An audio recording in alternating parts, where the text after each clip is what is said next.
Welcome to our second and last video on pericardial diseases. Let's begin.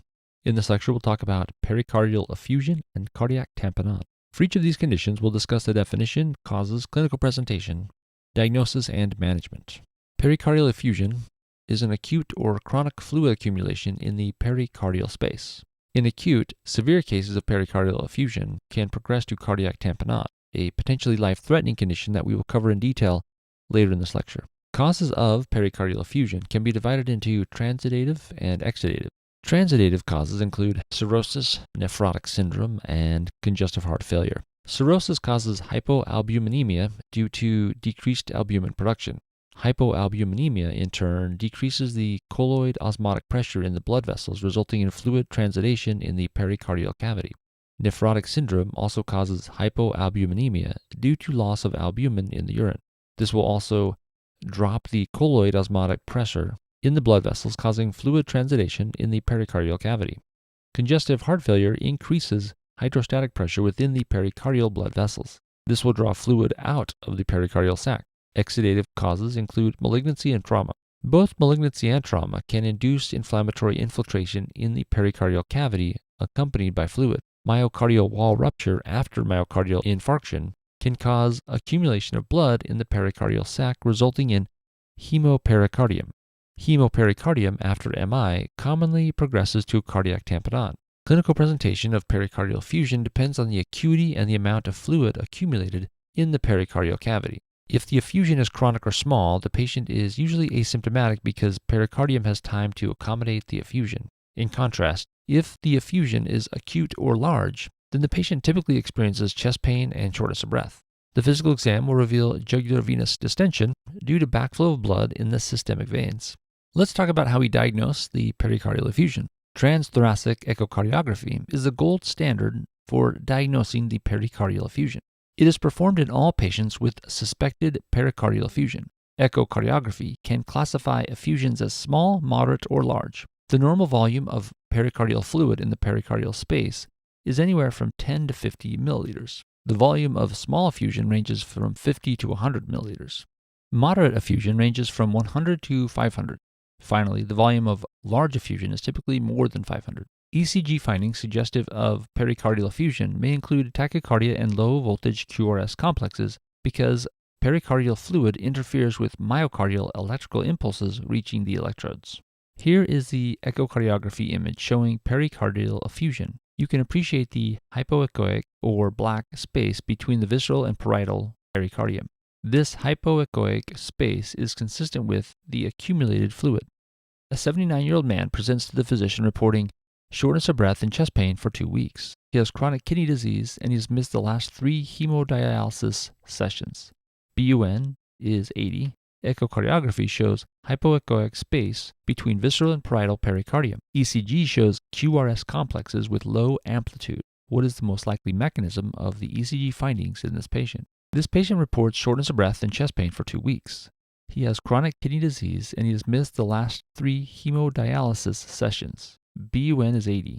Echocardiography shows hypoechoic space between visceral and parietal pericardium. All these findings suggest uremic pericarditis with pericardial effusion. ECG shows QRS complexes with low amplitude. Low voltage QRS complexes in case of pericardial effusion is present because pericardial fluid interferes with myocardial impulses reaching the electrodes. The pericardial fluid analysis can help us identify the underlying cause of pericardial effusion. Cell count and differential along with protein and glucose concentrations can be measured. Pericardial fluid could also be sent for cytology to detect malignancy. Increased red blood cell count in the pericardial fluid indicates the hemorrhagic effusion. On the other hand, increased white blood cell count in the pericardial fluid suggests an underlying infection. Microbiological exam of fluid with gram stain, acid-fast stain, or PCR can be used to detect bacterial, tuberculosis, or viral pericarditis. Other laboratory studies can also be performed in an attempt to identify the underlying cause of the pleural effusion. Complete blood count showing leukocytosis and elevated inflammatory markers suggest underlying inflammation or infection. Elevated troponins may indicate the acute coronary syndrome as the underlying cause of pericardial effusion. In patients with uremic pericarditis and pericardial effusion, the basic metabolic panel will show an increase in blood urea nitrogen and creatinine. Managing pericardial effusion starts with assessing the patient's hemodynamic state. Unstable patients, classically with cardiac tamponade, require urgent pericardiocentesis. Stable patients may undergo elective pericardial fluid drainage based on the clinical assessment of the state of the patient and the volume of the effusion. Asymptomatic patients should be monitored with serial echocardiography. Finally, let's talk about the cardiac tamponade. Cardiac tamponade is a life-threatening condition caused by the rapid accumulation of pericardial fluid causing obstructive shock. Cardiac tamponade could be hemorrhagic or non-hemorrhagic. Here's an image showing pericardial space between visceral and parietal areas of pericardium. When lots of fluid accumulates rapidly in this space in the context of cardiac tamponade, the pericardial pressure increases abruptly. Increased pressure compresses the myocardium and restricts adequate diastolic filling of the ventricles. Decreased diastolic filling, in turn, leads to low stroke volume and cardiac output. Let's address the causes of cardiac tamponade. Hemorrhagic tamponade can occur due to chest trauma, such as gunshot or stab wound, if it directly involves the pericardium. It can also occur as a post-MI complication due to free ventricular wall rupture. Stanford A, aortic dissection, can also lead to hemorrhagic tamponade because it involves the ascending aorta. Tearing of the wall of the ascending aorta can cause blood to escape in the pericardial sac. Hemorrhagic tamponade could also be iatrogenic due to inappropriate central line placement. Specifically, if central line is placed more deeply than it should, it can puncture the right ventricular wall, causing hemipericardium and cardiac tamponade. Non-hemorrhagic causes include pericarditis and pericardial effusions, as we mentioned before. Let's move on to clinical features of cardiac tamponade. Cardiac tamponade classically presents with Beck's triad. Beck's triad includes hypotension, muffled heart sounds, and elevated jugular venous pressure, evident as distended neck veins. Hypotension is caused by decreased diastolic heart filling and decreased cardiac output. This is because the large amount of fluid restricts ventricular relaxation during diastole. Muffled heart sounds are present because the pericardial fluid interferes with heart sound transmission to the chest wall. The jugular venous distension occurs due to the increased external pressure on the right ventricle, resulting in right ventricular collapse. Because the heart cannot stretch to fill out properly, the blood backs up into the vena cava, and the neck veins become distended. Pulsus paradoxus is a phenomenon that can be observed in patients with tamponade. As we mentioned, it refers to the decrease in patient's systolic blood pressure by more than 10 during inspiration. Recall there's a physiologic decrease of blood pressure during inspiration. Let's briefly discuss how it happens. Decreased intrathoracic pressure during inspiration increases the right heart filling and thus the end diastolic volume. This increase in right ventricular volume slightly limits the left ventricular filling and results in an overall slight decrease in the systolic blood pressure during inspiration. This decrease normally accounts for 10 or less. During tamponade, the cardiac compression further decreases the left ventricular ability to expand, decreasing left ventricular volume and lowering systolic blood pressure by more than 10. Please note that pulsus paradoxus is not pathognomonic for cardiac tamponade. It can also be observed in respiratory disorders like croup, asthma, and COPD. Decreased cardiac output in cardiac tamponade leads to signs of obstructive shock such as pallor and cold and clammy skin. It's important to note that the lung auscultation will be normal in cardiac tamponade. In other words, there will not be pulmonary edema.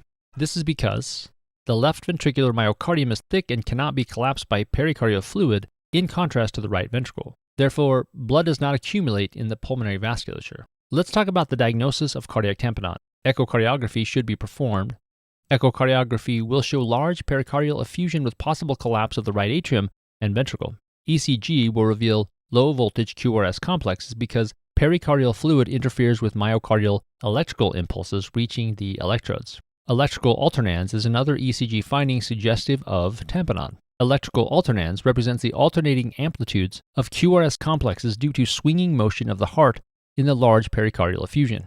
Finally, right heart catheterization can show equalization of diastolic pressures within all chambers of the heart due to external heart compression. However, right heart catheterization is not routinely performed because tamponade is an immediately life-threatening condition. Here you see what cardiac tamponade looks like on echocardiography. Please note the large pericardial effusion evidenced by hypoechoic space between visceral and parietal pericardium. Additionally, you can appreciate that ventricles cannot relax and distend properly due to external compression by the fluid. This is the ECG showing electrical alternans in the patient with cardiac tamponade. Please note the QRS complexes with alternating amplitudes that vary from beat to beat. This is caused by a swinging motion of the heart in the large pericardial effusion. Let's talk about management of cardiac tamponade. Unstable patients with acute presentation should be treated with urgent pericardiocentesis. Pericardiocentesis can be performed even before the echocardiography if there is enough suspicion for cardiac tamponade. Stable patients with subacute presentation can be managed with close observation and serial echocardiography. Surgery is indicated for traumatic hemorrhagic tamponade because it is unlikely to resolve by pericardiocentesis. Here is a table summarizing key points about the conditions we've discussed in this and previous lecture. Please pause the video and take a moment to consider this table. Let's end the lecture with a question. A 65-year-old man presents to the emergency department due to chest pain, altered mental status, and shortness of breath. He had anterior wall myocardial infarction 10 days ago. Vital signs include temperature of 36 degrees Celsius, blood pressure of 70/50, heart rate of 150, and respiratory rate of 29.